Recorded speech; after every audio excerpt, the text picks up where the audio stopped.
On se croirait dans un conte de fées.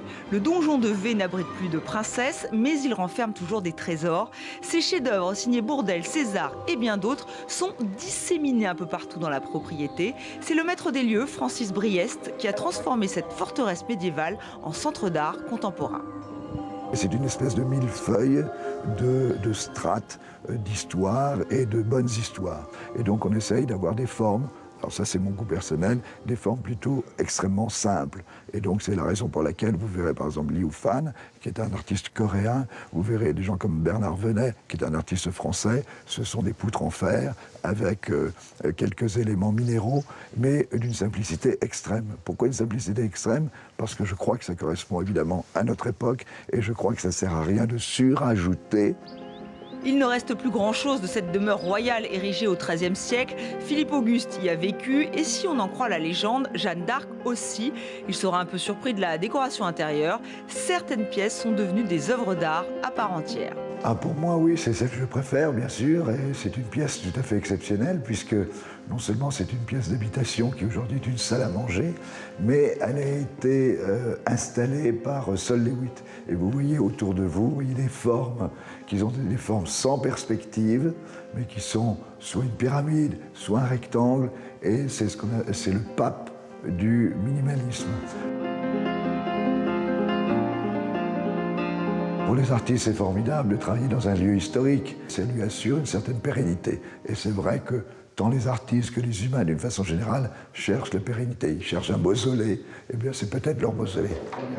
La visite se poursuit et les surprises aussi. Ici, des céramiques de Picasso. Là, un salon très 19e siècle.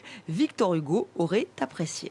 Et l'idée a été d'exposer ces œuvres à la manière de ce que l'on exposait au XIXe siècle, c'est-à-dire les œuvres les unes à côté des autres, entassées, etc. Ces espèces de mélange et de charme qui peut être intéressant. Enfin, c'est une façon d'exposer. Vous l'aurez compris, cette visite a un petit côté chasse au trésor et parfois on vous propose de pénétrer dans un autre univers. Exemple avec cette exposition temporaire de François-Xavier Lalanne. Son drôle de bestiaire a investi le jardin du château. Des moutons plus vrais que nature, des tourterelles qui font chaise longue, ces drôles de créatures ont été imaginées et créées par François-Xavier Lalanne. L'univers du designer français semble fait pour le lieu. Il y a un vrai bestiaire, si vous voulez, qui peuple la sculpture du Moyen-Âge sur les chapiteaux, sur les tympans des églises, dans les livres enluminés. Et l'idée, c'est d'avoir ce rapport justement entre ces œuvres figuratives et animalières de Lalanne et l'esprit du Moyen-Âge qui, en principe, anime ce lieu du donjon de V. Daniel Buren a eu les honneurs de la chapelle royale. Il a créé des verrières en lieu et place des vitraux classiques. Ferdinand Macouvia, lui, expose dans un lieu qu'il a rebaptisé le couvent du donjon de V. C'est un nouvel espace qui est dédié à la jeune création. Rencontre avec cet artiste togolais. Pour lui, l'art est sacré. Ce n'est pas la première fois que Ferdinand Macouvia expose au donjon. L'une de ses œuvres a trouvé sa place dans le jardin auprès de ses aînés. Par exemple, là, c'est Adovo, directement, qui est pour moi le pagne du féticheur. J'étais parti au Togo prendre des calebasses. C'est pour moi une sorte de tissage, puisque certaines pièces sont prises ici et d'autres en Afrique. Et finalement, on trouve quelque chose un pagne universel.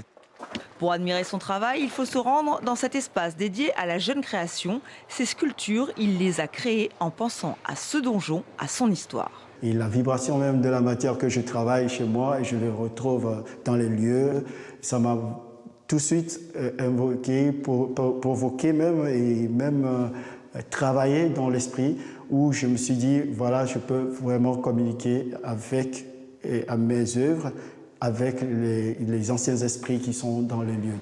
Lui qui aime jouer avec les matières se retrouve dans son élément. Les greffes artistiques façonnent ce donjon de V. Un lieu à découvrir de mai à septembre avec, pour les plus courageux, une vue imprenable sur la vallée de l'Automne.